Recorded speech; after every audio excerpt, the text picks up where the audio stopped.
ముందుగా నాకు జన్మనిచ్చిన నా తల్లిదండ్రులకు మరియు ఈ విశ్వానికే ధ్యానాన్ని జ్ఞానాన్ని బోధించినటువంటి పత్రిజీ దంపతులకు మరియు నాకు నిరంతరం జ్ఞానం ధ్యానం బోధిస్తున్న తటవర్తి దంపతులకు నా హృదయపూర్వక ఆత్మాభివందనములు.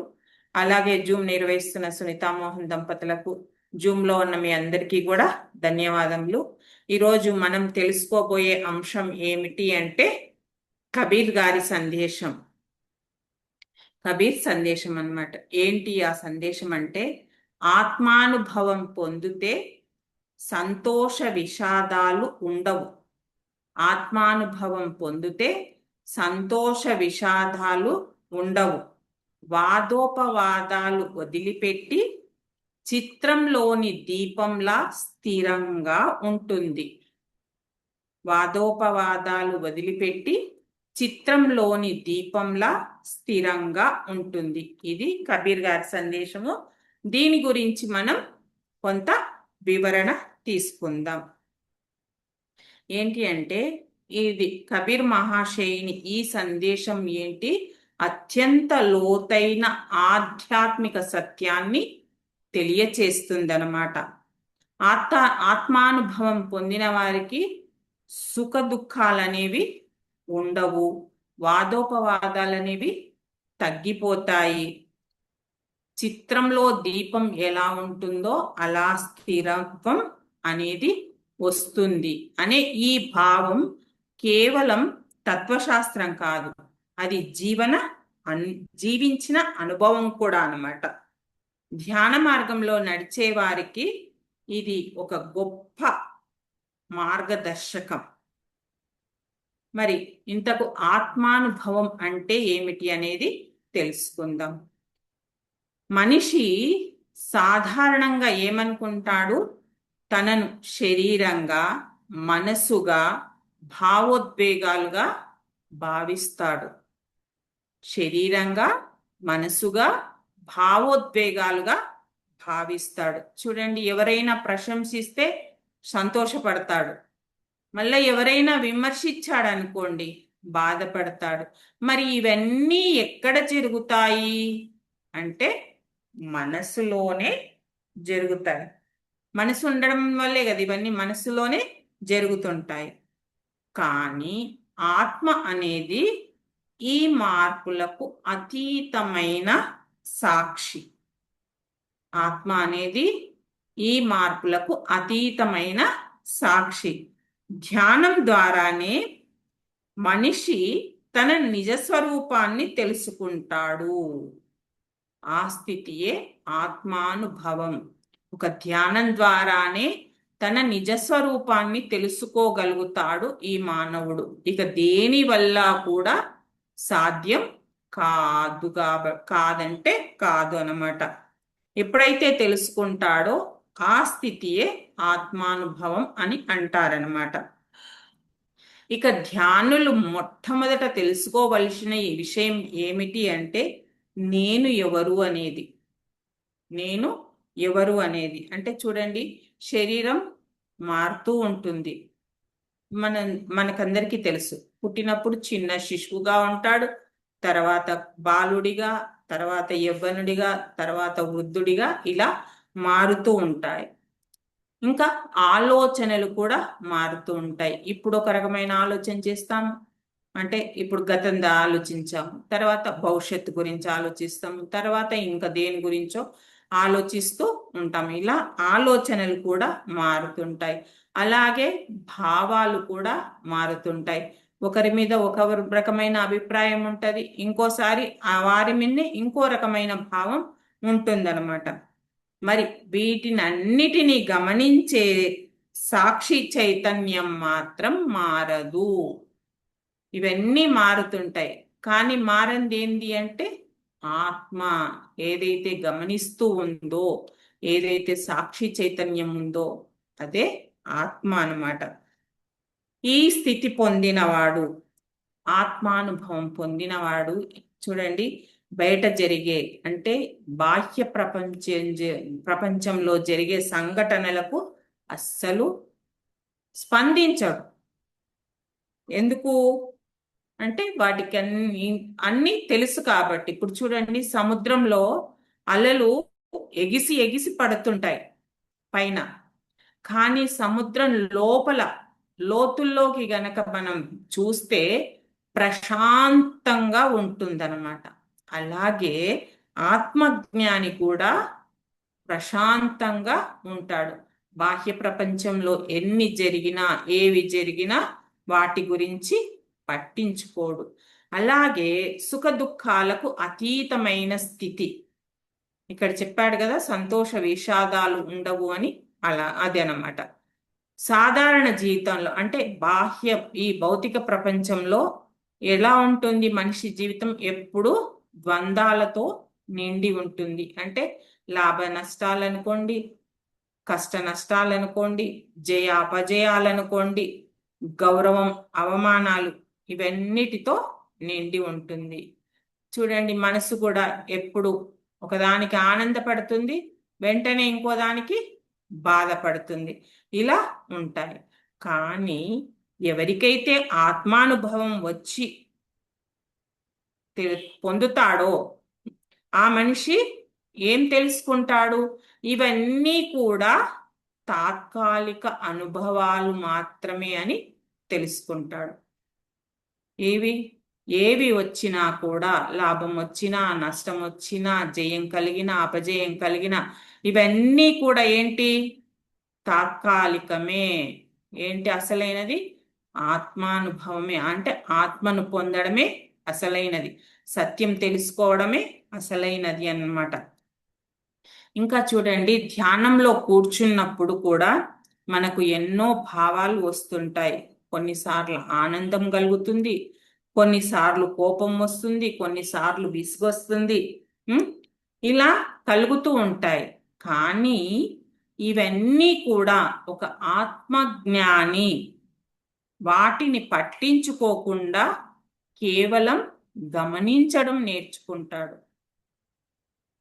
ఎన్నెన్నో కలుగుతుంటాయి, ఇవన్నీ కూడా మనకు స్వ అనుభవాలే. ఓసారి అస్సలు కూర్చోబుద్ధి కాదు మెడిటేషన్లో. అబ్బా, ఏం కూర్చోవాలే, లేస్తే బాగుంటుందిలే అని అనుకుంటుంటారు. కానీ ఎవరైతే ఆత్మానుభవం పొందుతారో, ఎవరైతే ధ్యానంలో లోతుల్లోకి వెళ్తారో వాళ్ళు దీన్ని పట్టించుకోరు, గమనించడం నేర్చుకుంటారనమాట.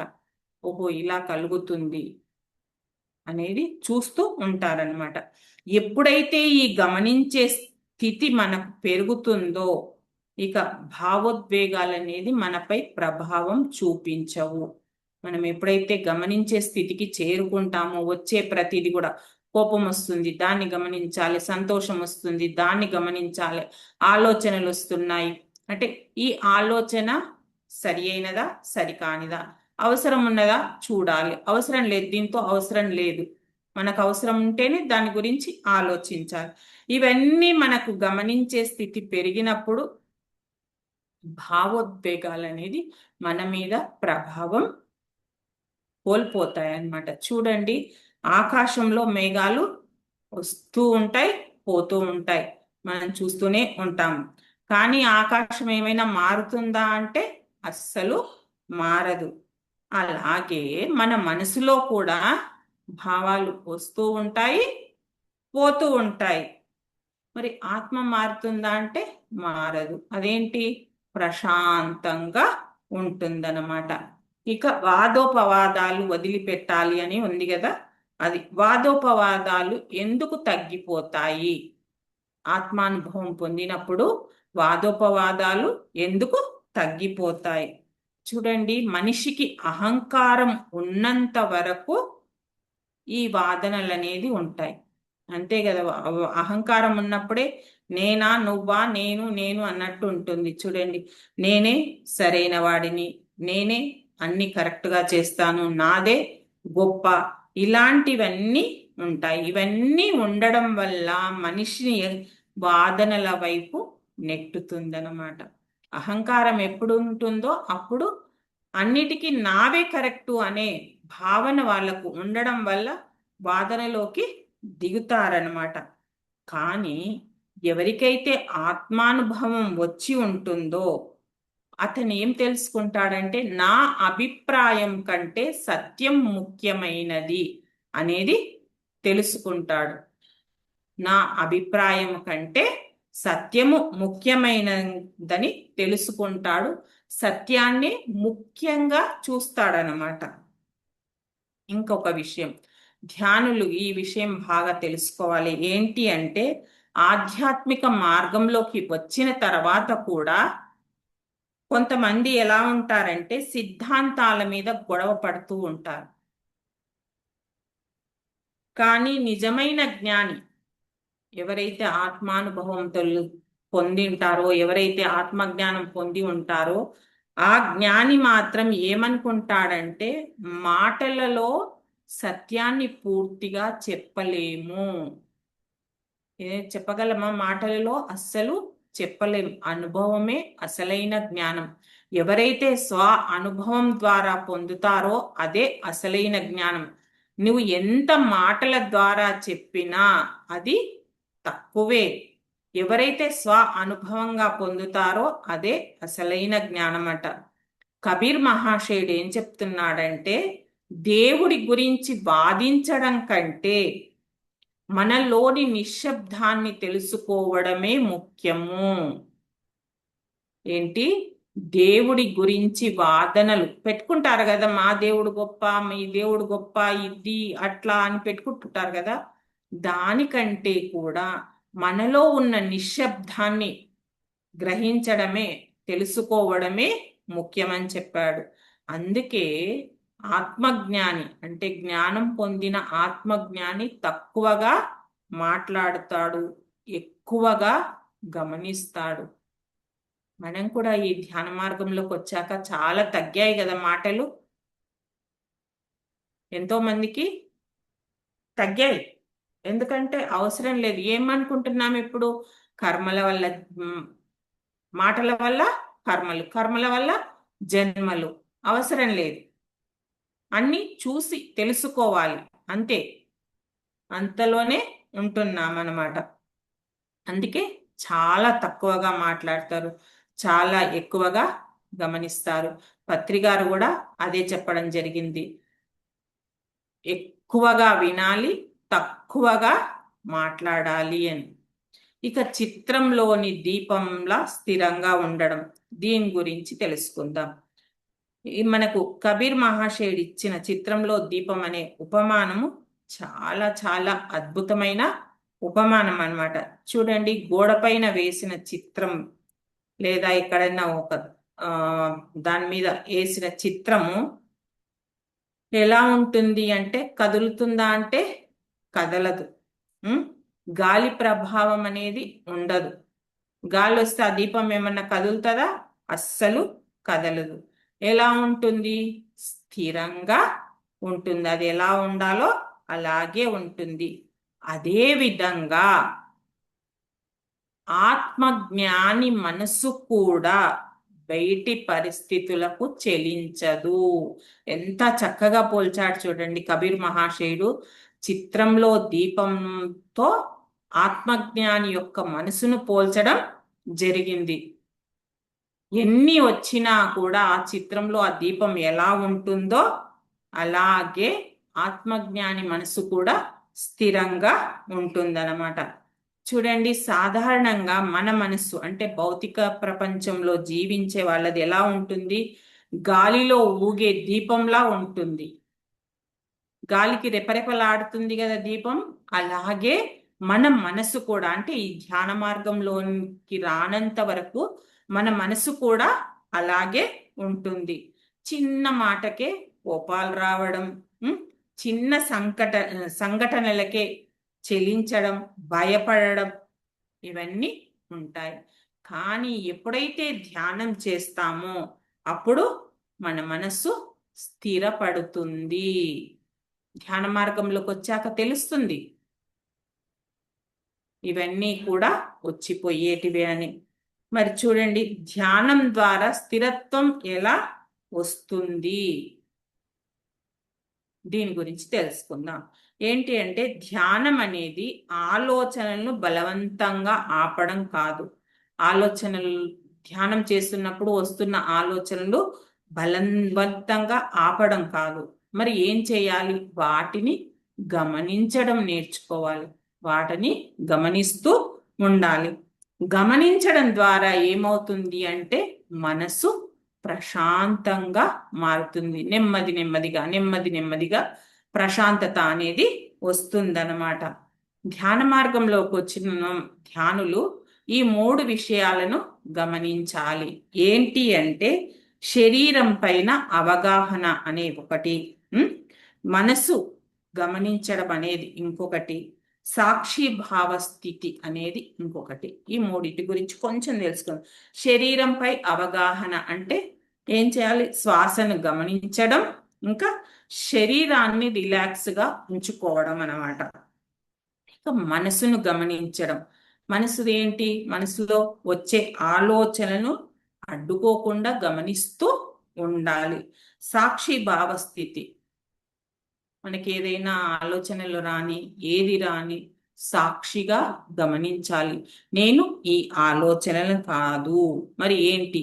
వాటిని గమనించే చైతన్య శక్తిని, వాటిని గమనించే చైతన్యం అనే అనుభూతి చెందాలి. ఈ సాధన ఈ 3 నిరంతరం కనుక చేస్తే మన మనసు మెల్లిగా స్థిరత్వం అనేది అవుతుంది. ఆ స్థిరత్వం ఎప్పుడైతే వస్తుందో అదే ఆత్మానుభవానికి ద్వారం అవుతుంది. ఈ 3 మనం ప్రాక్టీస్ చేస్తూ ఉంటే ఆత్మానుభవానికి ద్వారం అవుతుంది. మరి జీవితంలో ఈ బోధనను ఎలా ఆచరించాలి అంటే ధ్యానం అనేది కేవలం కూర్చొని చేసే సమయం మాత్రమే కాదు. ధ్యానం అంటే ఏమనుకుంటాం మనము? కూర్చున్నాం 1 గంట సేపు కళ్ళు మూసుకొని కూర్చుంటే సరిపోతుంది అనుకొని అదే చేస్తున్నాం. కానీ అది కాదు. ప్రతిరోజు కూడా, ప్రతి పనిలో కూడా మనం ధ్యానంలో అంటే మనసును శ్వాస మీద పెట్టి ఏకాగ్రతతో ఉంటాం కదా. నీవు చేసే ప్రతి పని కూడా ధ్యానం ఎలా చేస్తావో అలా చేస్తూ ప్రతిరోజు జీవితంలో అది కొనసాగించాలి అన్నమాట. చూడండి, ఇంకా ఎవరైనా విమర్శిస్తారు మనని. ఆ విమర్శించినప్పుడు వెంటనే ప్రతిస్పందించకుండా, వారిపైన కోప్పడకుండా, సమాధానం ఇవ్వకుండా క్షణకాలం పాటు మౌనం వహించాలి. కోపం వచ్చినప్పుడు మనం దాన్ని గమనించాలి. నాకెందుకు కోపం వస్తుంది అనేది కూడా మనం గమనించాలి. అలాగే ఆనందం కలిగింది, పట్టరానంత ఆనందం కలిగింది. ఆ కలిగినప్పుడు కూడా దాన్ని పట్టుకోకుండా సాక్షిగా అది కూడా గమనించాలన్నమాట. మన జీవితంలో జరిగే ప్రతి సంఘటనను కూడా ఒక సినిమా సన్నివేశంలా చూడాలి. ఇది బాగా గుర్తుపెట్టుకోవాలి. మన జీవితంలోకి సంతోషాలు వస్తుంటాయి, విషాదాలు వస్తుంటాయి, ప్రతి సంఘటనలు వస్తుంటాయి. అన్నిటినీ కూడా మనం థియేటర్కి వెళ్ళి సినిమా చూస్తాం కదా, ఒక సన్నివేశం తర్వాత ఒక సన్నివేశం వస్తూనే ఉంటుంది ఆ 3 గంటల్లో.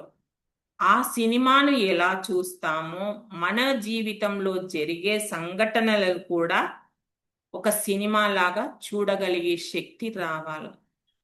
అప్పుడు ఏమవుతుంది? మనసు క్రమంగా మెల్లిగా తేలిక అవుతుందన్నమాట. అలా చూడగలిగే స్థితికి మనం రావాలి అంటే అంత సాధన చెయ్యాలన్నమాట. మరి ఈ కబీర్ సందేశం యొక్క అంతరార్థం ఏంది అనేది మనం తెలుసుకుందాం.